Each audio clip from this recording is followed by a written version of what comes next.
We're back with Congressman Ron Paul and your questions. First, from my Twitter page, someone who calls himself Dull Geek asks, ask him about immigration. He seems to support some very non-libertarian policies.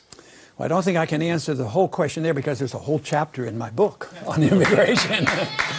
But I take the position which probably doesn't satisfy too many on either end, because, you know, the purest libertarian viewpoint is totally open borders. Right. And I don't endorse that. I don't think we are quite able to do that as long as people can come in here and benefit from the welfare system, and they're compelled to, you know, be taken care of. I don't believe in the open borders, but I don't like the idea of people wanting to build walls and fences and guns and thinking that the immigrant is the evil monster and the immigrant becomes the scapegoat of everything. I think that's very, very bad. But it is a difficult problem. I do not support amnesty. I think if somebody sneaks across the border and somebody else is trying to follow the rules and can't get in, that they come across and soon they can become citizens and get to vote. So, but there's no way. Amnesty that they should? No, I'm not for amnesty. But it's absolutely impossible to think that anybody, no matter how strongly people feel against illegals, you're not going to round up 12 or 15 million people. I mean, that doesn't make any sense. Yes, sir. Hi, Dr. Paul. Could you make your case for why we should get out of the UN? Well, it's sacrifice of sovereignty. I consider it unconstitutional to deliver certain powers to the United Nations. I think the advice the founders gave us is pretty good advice. No entangling alliances, and that's an alliance that entangles us in too many things. And even NATO is another one of those alliances. But you know, shortly after the UN was passed, we went to war in Korea under a UN resolution. The Congress wasn't even consulted. So I think it leads to nothing but trouble. If you like self-government, local government, state government over federal government, we certainly shouldn't consider the fact that we should have a world government. So I am opposed to all these international organizations. Yes, ma'am.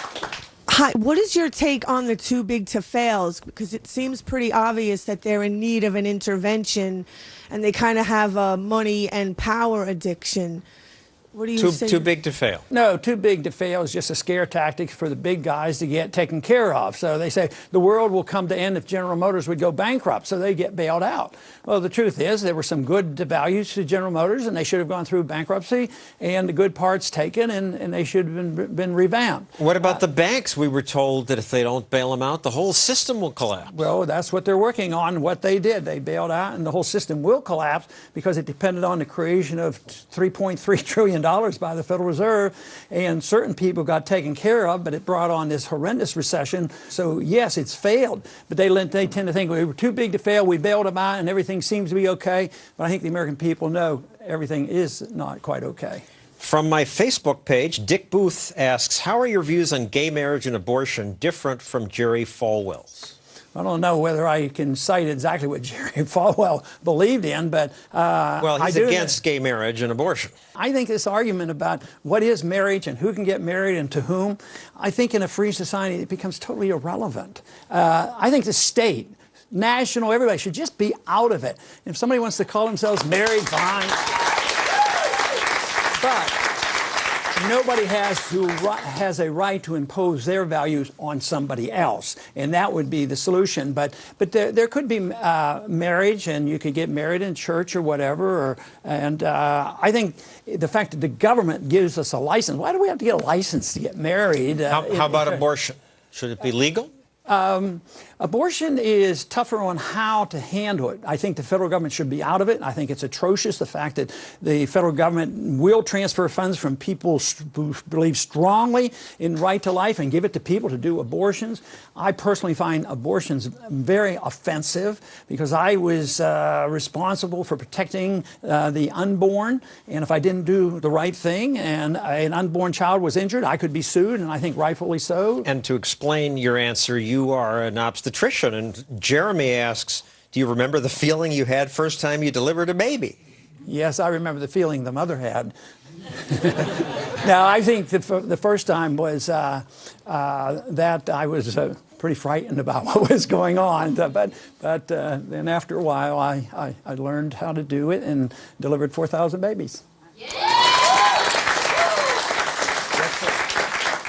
This guy, Gary Johnson from New Mexico, is looking pretty good to me if he'd take the back seat. What do you think? Well, I don't know what it means for him to take a back seat. Vice presidential. Oh, I see. Running mate. No, and Gary, I've known Gary a bit over the years, and matter of fact, he endorsed me in the last campaign, and now he's an announced candidate. When he was governor, I marveled at how he ran his governorship, because I think it was like 700 bills he vetoed, and very, very few got overridden, and he got reelected. So that's a pretty good record. But I don't know all the details of all his personal beliefs. Yes, ma'am. Thank you, Congressman Paul, for your new book, Liberty Defined. Can you speak to one or two of the issues in that book?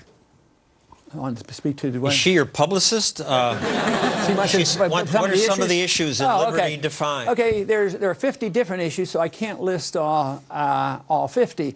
But marriage is one of them. Conscription is another one. The death penalty is another one. And some of the issues that we tend, just for emotional reasons, disagree with. And it's not like I have all the answers. It's how I took the libertarian constitutional philosophy and applied it to these certain areas. And I think that you'll agree with some and maybe disagree with others, but there are many different issues. The immigration issue was one, and the things that tends to stir the emotions. Of course, I talk once again about foreign policy and of course on the abortion issue, because life to me is important, and I have trouble defending all liberty if life itself isn't of some value and it's recognized of some value. So that's how I come down on that issue. But there's a lot of other issues there as well. Yes? Yeah, Congressman Paul, considering that America, I think, spends as much in the military as all other nations combined, how much would you cut the military if you had a chance? Well, I'm glad you used the right words. You're talking about cutting military. A lot of people will propose that question and say, how much of the defense budget do you want to cut? I don't want to cut any defense, but the military budget is a good way to think about it, because it's mostly against our defense, because it jeopardizes us more than it helps us. Well, you could save a lot, hundreds of billions. I think in very short order you could cut that in half, and even less later on, because there's nobody likely to attack us. Who's going to invade this country?